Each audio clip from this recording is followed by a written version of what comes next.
ജമ്മു കാശ്മീരിൽ പുതുതായി പ്രവർത്തനം ആരംഭിച്ച മെഡിക്കൽ കോളേജാണ് Shri Mata Vaishno Devi institute of medical excellence.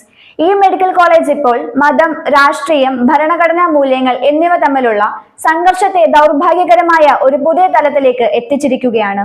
Shri Mata Vaishno Devi institute of medical എക്സലൻസിലേക്ക് ദേശീയ നീറ്റ് UG മെറിറ്റ് ലിസ്റ്റ് പ്രകാരം പൂർണ്ണമായും സെൻട്രലൈസ്ഡ് കൗൺസിലിംഗിലൂടെയാണ് അഡ്മിഷൻ നടത്തുന്നത്.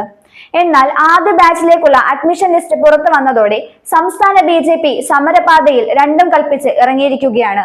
കാരണം ഇതാണ്: ആദ്യ ബാച്ചിലേക്കുള്ള 50 MBBS സീറ്റുകളിൽ 42 എണ്ണവും മുസ്ലിം വിദ്യാർത്ഥികൾക്ക് ലഭിച്ചു എന്ന കാരണം കൊണ്ടാണ് BJP ഒരു സാമുദായിക രാഷ്ട്രീയ സംഘർഷത്തിന് തിരികൊളുത്തിയിരിക്കുന്നത്. നീറ്റ് UG മെറിറ്റ് ലിസ്റ്റ് പ്രകാരം കൗൺസിലിംഗിലൂടെ ലഭിച്ച സീറ്റുകൾ ഭൂരിപക്ഷവും മുസ്ലിമുകൾ തട്ടിയെടുത്തു എന്ന ആരോപണമാണ് പാർട്ടി ഉന്നയിച്ചിരിക്കുന്നത്. ഈ ലിസ്റ്റ് റദ്ദാക്കണമെന്ന ആവശ്യം ഇപ്പോൾ ശക്തമായിരിക്കുകയാണ്. ഇത് സംസ്ഥാനത്ത് കടുത്ത സംഘർഷ സാധ്യതകൾ വർദ്ധിപ്പിച്ചിരിക്കുകയും ചെയ്തിരിക്കുകയാണ്. നിലവിലെ മെറിറ്റ് ലിസ്റ്റ് ഉടൻ റദ്ദാക്കണമെന്നും കോളേജിലേക്കുള്ള ഭാവിയിലെ അഡ്മിഷനുകൾ സനാതന ധർമ്മത്തെയും വൈഷ്ണവ ദേവിയെയും അടിയുറച്ച് വിശ്വസിക്കുന്ന ഹിന്ദു വിദ്യാർത്ഥികൾക്കായി മാത്രം സംവരണം ചെയ്യണം എന്നുമാണ് സംസ്ഥാന BJP ആവശ്യം ഉന്നയിച്ചിരിക്കുന്നത്. ഭക്തരുടെ നിവേദ്യങ്ങളാണ് ഈ സ്ഥാപനത്തിന്റെ അടിത്തറയെന്നും Shri Mata Vaishno Devi institute of medical excellence സനാതന ധർമ്മം ശക്തമാക്കേണ്ടതിനു വേണ്ടി നിലകൊള്ളേണ്ട സ്ഥാപനമാണെന്നും പാർട്ടി അടിവരയിട്ട് പറയുന്നു.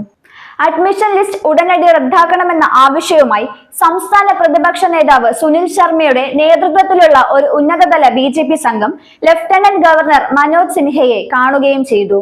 എന്നാൽ ഹിന്ദു വിദ്യാർത്ഥികൾക്കുള്ള സീറ്റുകളാണ് കോളേജിൽ അണിനിരത്തേണ്ടത് എന്ന BJPയുടെയും ഹിന്ദുത്വവാദികളുടെയും ആവശ്യം നിയമവിരുദ്ധമാണെന്നാണ് കോളേജ് അധികാരികളും നിയമവിദഗ്ധരും പറയുന്നത്. BJPയുടെ ആവശ്യം നിരാകരിച്ച് ഭരണകൂടം നയം വ്യക്തമാക്കി കഴിഞ്ഞു. Shri Mata Vaishno Devi institute of medical excellence ഒരു മൈനോറിറ്റി സ്ഥാപനമല്ലെന്നും മതത്തിന്റെ അടിസ്ഥാനത്തിൽ സീറ്റ് സംവരണം ചെയ്യാൻ സാധിക്കില്ല എന്നും നിയമവിദഗ്ധരെ പോലെ തന്നെ ഭരണകൂടവും അറിയിച്ചിട്ടുണ്ട്. എല്ലാ സീറ്റുകളും യൂണിയൻ ടെറിട്ടറിയുടെ ഓപ്പൺ മെറിറ്റ് പൂളിലാണ് നൽകിയിട്ടുള്ളത്. പോരാത്തതിന് അഡ്മിഷനുകൾ നീറ്റ് UG റാങ്ക് അടിസ്ഥാനമാക്കിയാണ് നടത്തിയിട്ടുള്ളത്. കൗൺസിലിംഗ് 3ാം റൗണ്ട് പൂർത്തിയായപ്പോൾ ഉയർന്ന റാങ്കുള്ള ഡൊമിസൈൽ വിദ്യാർത്ഥികളിൽ ഏകദേശം 70% പേരും മുസ്ലിം വിദ്യാർത്ഥികളായിരുന്നു. അതിനാൽ ഫലം സ്വാഭാവികമായി ആ കുട്ടികൾക്കാണ് മുൻതൂക്കം നൽകുന്നത്. സർവകലാശാല ആരംഭിക്കുമ്പോൾ സീറ്റുകൾ മതാധിഷ്ഠിതമായി ഒരിക്കലും അനുവദിക്കരുതെന്ന് സംസ്ഥാന നിയമസഭ തന്നെ തീരുമാനിച്ചിരുന്നു എന്നത് ഇവിടെ ശ്രദ്ധേയമാണ്. എല്ലാ മതത്തിന്റെ കണ്ണാടിയിലൂടെ കാണുകയാണെങ്കിൽ കേന്ദ്ര സർക്കാർ പദ്ധതികളെല്ലാം ഒരു സമൂഹത്തിന് മാത്രമായി ചുരുങ്ങുമോ എന്ന ചോദ്യമാണ് മുഖ്യമന്ത്രി ഒമർ അബ്ദുള്ള ഈ വിഷയത്തിൽ ഉന്നയിച്ചിരിക്കുന്നത്.